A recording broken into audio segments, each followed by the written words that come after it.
ជំរាបសួរបងប្អូនទាំងអស់គ្នាសូមស្វាគមន៍សាជាថ្មីម្ដងទៀតមកកាន់ Channel របស់នាងខ្ញុំសុគន្ធបញ្ញាថ្ងៃនេះផងដែរខ្ញុំមានមុខម្ហូបថ្មីមួយមុខទៀតហើយសម្រាប់បង្ហាញជូនបងប្អូនទស្សនានោះគឺសម្លទំពាំងជូរជាមួយនឹងតងល្ពៅ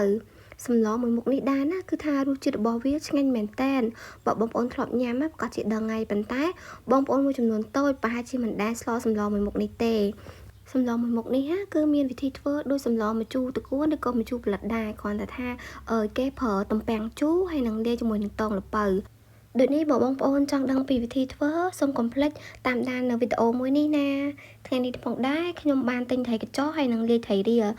ខ្ញុំលាងសម្អាតវាស្អាតហើយដូចសពរាល់ដងអញ្ចឹងគឺត្រីកញ្ចុះខ្ញុំយកមកស្លត្រីរៀលខ្ញុំប្រឡាក់ចៀនដើម្បីញ៉ាំផ្ទាប់ជាមួយនឹងសម្លណាហើយសម្រាប់ខាងបន្លែវិញខ្ញុំមានដូចជាទំពាំងជូរ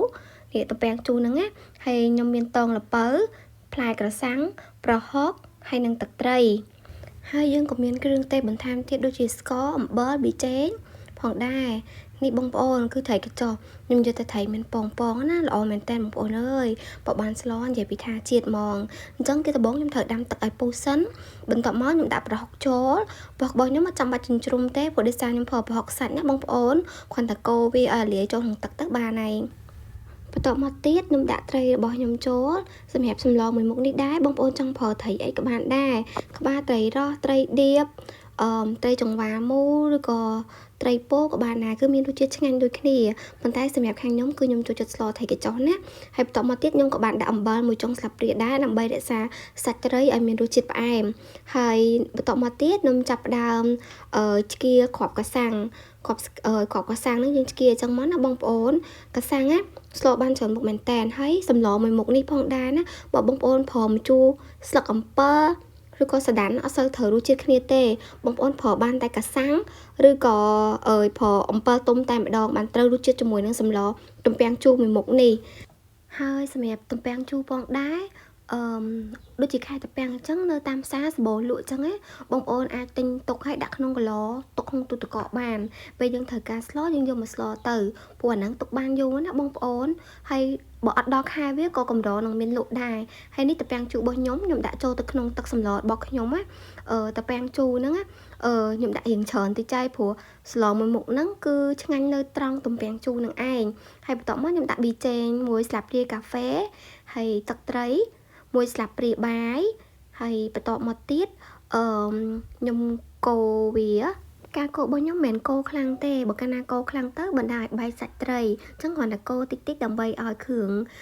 ទេសដែលខ្ញុំបង់មុនហ្នឹងវាចូលជាតិជាមួយនឹងទឹកសម្លណាហើយនៅពេលដែលទឹកសម្លចាប់ផ្ដើមពុះហើយវានឹងមានពពុះឡើងមកអញ្ចឹងយើងត្រូវគៀពពុះនឹងចេញដែរដើម្បីទឹករបស់យើងថ្លាល្អ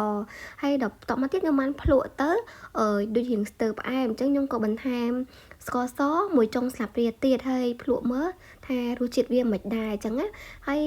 យើងស្លម្ជូរទំពាំងជូរមែនប៉ុន្តែវាអត់តន់ជូរជ្រះល្អទេគឺនៅតែត្រូវថែមកាសាំងដដែលអញ្ចឹងបន្ទាប់ពីដាក់កាសាំងហើយគឺរសជាតិរបស់ខ្ញុំគឺជូរជ្រះល្អមែនតើហើយខ្ញុំក៏បានដាក់តងល្ពៅនេះតងល្ពៅបងប្អូនតងល្ពៅពិបាករកទិញណាចង់ស្លសម្លតងល្ពៅតតែទៅសារពេលព្រឹកបានទិញតងល្ពៅបានហើយយូរមានម្ដងទៀតពិបាករកខ្លាំងណាស់តងល្ពៅហើយសម្លរបស់ខ្ញុំបានឆ្អិនរួចរាល់ហើយខ្ញុំចាប់ផ្ដើមដួសដាក់ចានបងប្អូនអើយឈ្ងុយមែនតែនឈ្ងុយជូរទំពាំងជូរហើយក៏ឈ្ងុយប្រហុកតិចហើយក៏ឈ្ងុយក្លិនកាសាំងដែរណាបងប្អូនអូយតំណងណាបងប្អូនអើយសម្រាប់រសជាតិរបស់វាវិញណាបងប្អូនគឺជូរប៉ុន្តែមិនមែនជូរខ្លាំងទេជូរជាតិជូរចេញពីទំពាំងជូរជូរល្មមហើយជូរចេញពីកាសាំងតិចហើយបើសម្រាប់ទំពាំងវិញណាគឺច្រប់ហើយដល់ពេលយើងខាំមួយម៉ាត់ទៅមានទាំងក្លិនទំពាំងមានទាំងក្លិនជក់ទំពាំងហើយបើត្រីវិញឡើងផ្អែមហ្មងបងប្អូនអើយមានពងទៀតនេះដាក់មកឆ្ងាញ់ណាស់បងប្អូនអើយនិយាយមកទេហិលបើញ៉ាំបាយវិញបាន 3-4 ចានណ៎ចាបងប្អូនអញ្ចឹងការបង្ហាញវីដេអូធ្វើម្ហូបរបស់នាងខ្ញុំបានចប់សពគ្រប់ហើយបើសិនជាបងប្អូនចង់ឲ្យនាងខ្ញុំបង្ហាញនៅវិធីធ្វើម្ហូបអីផ្សេងទៀតបងប្អូនអាចខមមិនខាងក្រោមវីដេអូរបស់ខ្ញុំបានខ្ញុំនឹងព្យាយាមបង្ហាញជូនបងប្អូនណាអរគុណបងប្អូនទាំងអស់គ្នាសម្រាប់ការតាមដានទស្សនាវីដេអូរបស់ខ្ញុំសូមជម្រាបលា